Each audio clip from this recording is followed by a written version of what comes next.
Hello and welcome to another video. Did you know your hot water system temperature can be easily adjusted?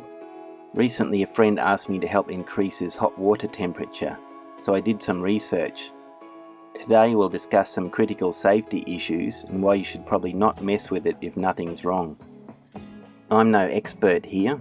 All plumbing or electrical should be carried out by a qualified tradesperson. You should also discuss any concerns with them, as they will be up to speed on your local laws and regulations. Firstly, Legionella bacteria and low temperatures in your hot water tank. Legionella is a bacteria that comes out of the soil. It breeds in temperatures between 25 degrees and 50 degrees and can survive for many hours at temperatures above 50 degrees. At 60 degrees it can take half an hour to kill the bacteria. At 70 degrees it dies immediately. Where I live, hot water tanks are required by law to store water at 60 degrees or more to reduce the risk of the bacteria multiplying in the hot water system and plumbing. Legionella is responsible for a significant number of pneumonia cases caught outside of hospitals. It also spreads via other means, including shower heads, cooling tower air conditioners, hot tubs, and large complex plumbing systems which can carry insufficiently heated water where bacteria can grow or thrive. Keep in mind that temperature settings on your thermostats may not be totally accurate. Also, if your electric hot water system runs off off-peak power, it will be off for most of the day.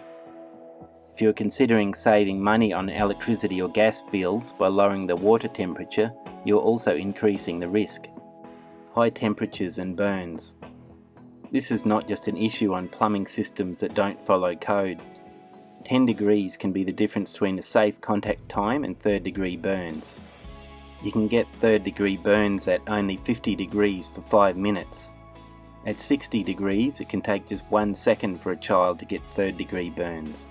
You need to weigh this up if you want to easily wash those pots and pans at a nice high temperature, but also have children, the elderly, or those with disabilities in your house. Accidents do happen. Hygiene and dishwashing. Sterilizing dishes requires 65 degrees plus temperatures, which is not possible without burns. So if you're considering increasing the temperature for this purpose, be aware that you may only be able to use such a high temperature for rinsing. It would be better to invest in an automatic dishwasher if that is your intention. Finally, electrical safety.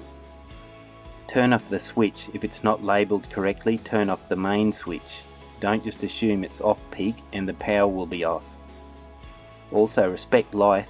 Don't touch things that don't need to be touched. When I work on electrical, whenever possible, I treat things as if they were live. It's human to make mistakes. Your oops I forgot could easily be death by electrocution. Also, don't forget to turn it back on when you're finished, or you'll be having a cold shower tomorrow. Now on to business. Hot water tank thermostat. The thermostat goes on your hot water storage tank. Usually this is mixed down with cold water by a thermostatic mixer, which we will discuss later. Here we have a common Robert Shaw thermostat. Yours may be different, but will work on a similar principle. It has a clever design where it measures the temperature via these bimetallic discs which touch the outside of the tank. The main advantage over an internal probe is a simpler design with no chance of water leaking into any electrics. This one has a temperature adjustment between 50 and 70 degrees. It may be worth checking this before adjusting your thermostatic mixing valve. If your thermostat is set too high, it might be perfect for washing dishes, but your bill could cost up to $61 extra per year. And as we mentioned earlier, too low, it could potentially breed bacteria. In a large household, you usually have a larger tank. Increasing the temperature can compensate if your hot water runs out too early. Alternately, in a smaller household with a large tank, you might be able to turn it down slightly and see how that goes. This thermostat was set to a maximum of 70 degrees Celsius. Make sure not to go any lower than 60 Celsius or 140 Fahrenheit. Thermostatic mixing valve or tempering valve. These are adjustable and have a separate hot and cold input. It regulates flow to the desired output temperature. This one was set to the lowest temperature. I turned it all the way up to 50 degrees Celsius, which made a significant difference to dishwashing temperatures. Finally, if you want the best of both worlds, safety and hot water in your kitchen sink, you can talk to your plumber about running a separate line or installing a separate thermostatic valve in your bathroom. Well, that's it for today. If you found this video to be informative, be sure to like and subscribe. More to come on this and similar subjects in future. Thanks for watching.